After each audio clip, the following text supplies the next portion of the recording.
Chapter 10: The Titanium Threshold. The text box at the top right of every server user interface changed from a dull, warning amber to a brilliant, flashing industrial green. Global server status. Infrastructure update ===. Completed structural balance equations recalculated.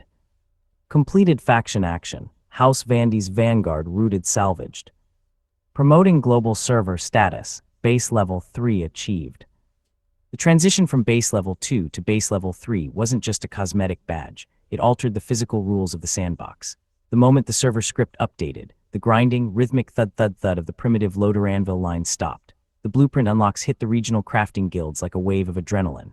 They finally had the mechanical permits to stop hitting raw iron ingots with heavy cargo claws and start building a real, industrialized fortress. Down in the central vault, 300 feet below the whistling sulfur storms of the surface, the physical architecture of the settlement was transforming in real time. Under the authority of the Sovereign's Peaceful Development Directive, the ragged, mud-slicked trenches were being systematically replaced. The 40 Imperial PDF conscripts, now officially wearing the server's blue and gray civilian labor badges, operated the newly unlocked Tier 1 mechanical repair bay. This wasn't a drafty canvas tent anymore. It was a structural, 3-story concrete grotto carved deep into the iron vein, complete with overhead gantry cranes, heavy-duty pneumatic parts washers, and automated grease lines that hummed with constant, reliable electricity. The new base grid lets us lay down proper conduit lines, Codebreaker shouted over the guild channel, his avatar standing on a high scaffolding platform. He was watching a team of player engineers run thick, rubber-insulated copper cables through the ceiling joists, connecting the central generator block directly to the newly constructed precision component foundry. No more jumper cables snapping against the buggy frames. The power factor is stable at 98%. We can finally run the heavy rolling mills without blowing the central fuses. The layout of the base was expanding into a true underground fortress, adopting a highly organized 3-tiered structure.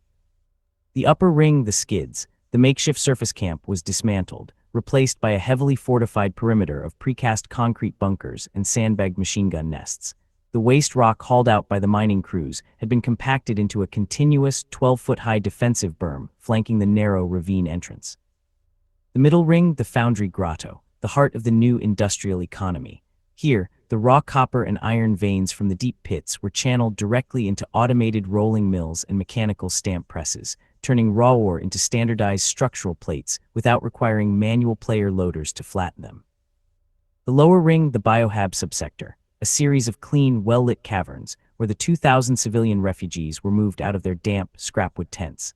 The newly online atmospheric scrubbers worked at 3 times the efficiency of the old Level 1 towers, pumping warm, dry, 96% oxygen-pure air throughout the living spaces, clearing the lingering yellow sulfur fog entirely.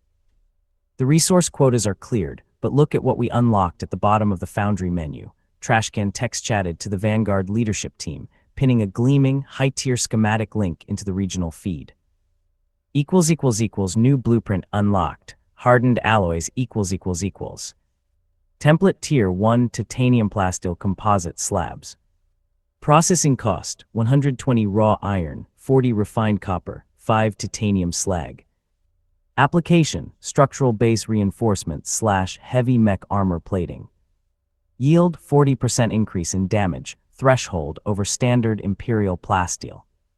The community had hit the jackpot with the salvaged House Vandy's retreating force from Chapter 9. The 2 corporate chimeras they had ambushed and systematically stripped hadn't just provided fresh fuel and weapon parts. Their internal transmission frames and heavy engine blocks were forged from rare, high-grade titanium composites. By melting down those corporate trophies in the newly online precision foundry, the crafting guilds had unlocked the ability to forge true, high-density armor plates. "We aren't a scrap heap anymore," Copperhead muttered, his avatar walking through the floor of the new repair bay. His custom machine, the original Torox loader hybrid, was currently hoisted 10 feet in the air by the gantry cranes. A team of mechanics was using pneumatic rivet guns to strip away the dented, uneven plates they had cut from the Torox hulls in Chapter 8. In their place, they were hoisting massive, clean, machine-pressed panels of the new titanium plasteel composite. The mech's front chassis was no longer a chaotic mess of rusted corners and visible welds. It was a sleek, sloped, overlapping shell of gunmetal gray armor that could shrug off direct hits from corporate autocannons. "We've got 5 frames updated to the titanium loader standard," Copperhead reported, panning his camera tool across the row of heavy walking mechs. Their single-cylinder diesel engines had been replaced with the high-output multi-fuel engines harvested from the Chimeras, giving them a smooth, guttural power curve that didn't cough black soot into the clean air vents. And the best part: the automated ammunition feeds for the twin-linked heavy stubbers are finally calibrated through the Foundry logic engines. No more manually locking shoulder mounts. We have active fire control loops.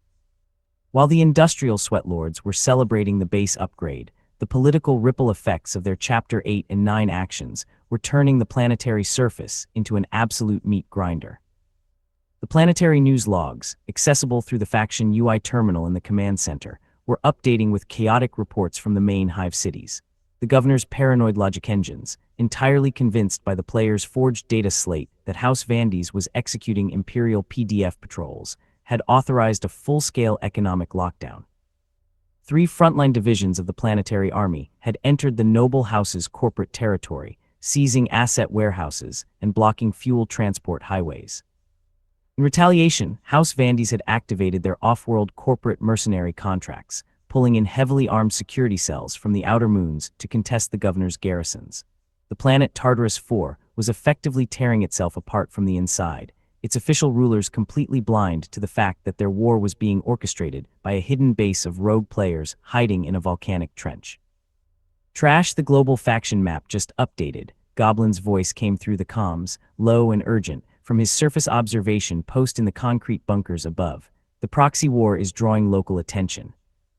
A high-tier scouting detachment from the Red Cog cultists has been spotted moving along the eastern Sulphur Salt Flats. They aren't part of the Hive City political war. They're looking for the source of the psychic void our base is projecting." Trashcan walked his loader up to the central command console, looking down at the structural map of the volcanic basin. The base was level 3. The tunnels were reinforced with steel timber composites, the refugees were fed and working, and their 5 scrap mechs were now titanium-armored enforcers. They had fixed their infrastructure mistakes, automated their production curves, and fortified their home in the dark. "Let the cultists come," Trashkin said, his finger tapping the main deployment button on the command grid, sending an instant high-priority alert to thousands of active players across the server. "Our base has teeth now. Let's see how their gods like titanium." You have reached the end of the text.